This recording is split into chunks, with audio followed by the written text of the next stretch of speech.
بسم الله الرحمن الرحيم.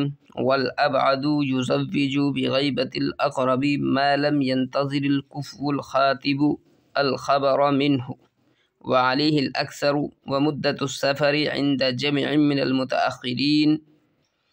اعلم أن للأبعد ولاية التزويج عند غيبة الأقرب غيبة منقطعة، وتفسيرها عند الأكثر ما ذكر، وهو قوله ما لم ينتظر، أي مدة لم ينتظر الكفو الخاطب، ثم عطف على قوله ما لم ينتظر قوله ومدة السفر عند جميع المتأخرين، وعليه الفتوى. وولي المجنونة ابنها ولو مع أبيها، بناء على ما ذكر أن الابن مقدم في العصوبة على الأب. والابعد یزوج بغیبت الاقرب، اور ولی ابعد نکاح کرا سکتا ہے ولی اقرب کے غائب ہونے کی صورت میں، جبکہ پیغام نکاح دینے والا کفو انتظار نہ کرے. ما لم ينتظر الکفو الخاطب الخبر منہ، جبکہ پیغام نکاح دینے والا کفو انتظار نہ کرے ولی اقرب کی واپسی کی خبر کا. الخبر منہ اس کی طرف سے خبر کا، یعنی ولی اقرب کی واپسی کی خبر کا.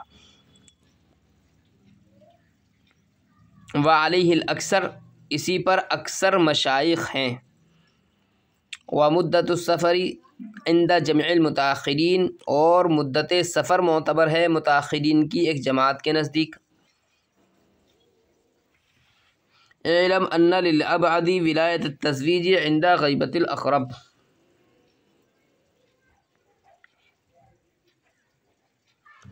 جان لیجئے کہ ولی ابعد کے لیے نکاح کی ولایت حاصل ہے ولی اقرب کے غائب ہونے کے وقت، غیبت منقطعہ کے طور پر. اور اس کی تفسیر اکثر مشائخ کے نزدیک وہ ہے جو مذکور ہوئی، اور وہ مصنف کا قول ما لم ينتظر ہے، یعنی اتنی مدت کہ پیغام نکاح دینے والا کفو انتظار نہ کرے.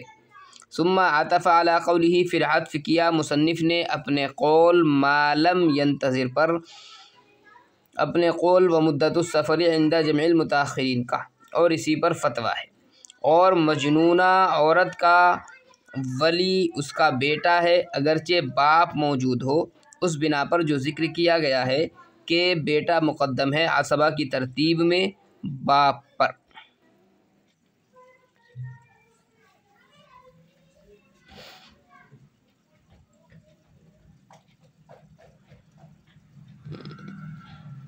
والابعد یزوج بغیبت الاقرب،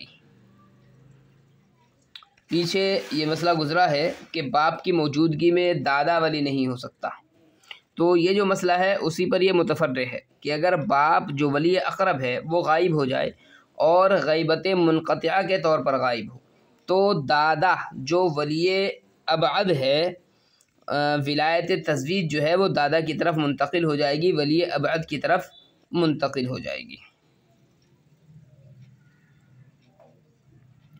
کیوں؟ اس لیے کہ ولایت کا جو مدار ہے وہ ہے شفقت پر، اور باپ کے غائب ہونے کی صورت میں اس کی رائے سے فائدہ اٹھانا کسی بھی طرح ممکن نہیں ہے. لہذا امور نکاح جو ہے وہ اگر باپ کے سپرد کرتے ہیں تو اب کوئی شفقت نہیں ہے، اس لیے ولایت جو ہے ولی ابعد یعنی دادا کے سپرد کر دی جائے گی. یہاں پر غیبتاً منقطعاً کہا گیا. غیبت منقطعہ یہ کیا ہے؟ غیبت منقطعہ متاخرین کی ایک جماعت نے تو یہ کہا ہے کہ باپ کی ادنا جو مدت سفر ہے، یعنی 3 دن کی مسافت، اگر باپ اتنی دن کی مسافت پر چلا جاتا ہے تو غیبت منقطعہ متحقق ہو جائے گی. اور بعض حضرات جن میں شمس الائمہ سرخسی بھی ہیں وہ یہ فرماتے ہیں کہ اگر ولی اقرب ایسی جگہ چلا گیا کہ اگر اس کے آنے کا انتظار کیا جائے یا اس کی رائے معلوم کی جائے تو کفو فوت ہو جائے گا، ایسی صورت میں غیبت منقطعہ متحقق ہو جائے گی. اور شمس الائمہ سرخسی کا جو یہ قول ہے دلائل فقہیہ کے یہی زیادہ قریب ہے. یہ وتفسیرها عند الاکثر ما ذکر، یہ جو ہے غیبت منقطعہ ہی کی یہاں پر انہوں نے تفسیر ذکر کی ہے. یہ اس کے بعد میں ایک مسئلہ رہ گیا ہے وولی المجنونتی ابنہا، اسبہ ہونے میں چونکہ بیٹا جو ہے وہ باپ پر مقدم ہوتا ہے، اس بنا پر بیٹے کی موجودگی میں باپ کا حصہ گھٹ کر سدس رہ جاتا ہے اور بیٹا اسبہ ہوتا ہے، اور ولایت زوجیت چونکہ عصوبت پر ہی مبنی ہے، لہذا اگر مجنونہ عورت کا باپ بھی موجود ہو اور شوہر سابق سے بالغ بیٹا بھی ہو تو ولایت جو ہے، ولایت زوجیت جو ہوگی وہ بیٹے کو حاصل ہوگی، باپ کو حاصل نہیں ہوگی۔ کیوں؟ اس لیے کہ ضابطہ آپ پڑھ چکے ہیں کہ اسبہ ہونے میں بیٹا جو ہوتا ہے وہ باپ پر مقدم ہوتا ہے اور ولایت کا جو مدار ہے وہ عصوبت پر ہی ہے، تو چونکہ بیٹا جو ہوتا ہے وہ مقدم ہوتا ہے باپ پر، اس لیے ولایت زوجیت بیٹے کو حاصل ہو جائے گی، باپ کو حاصل نہیں ہوگی۔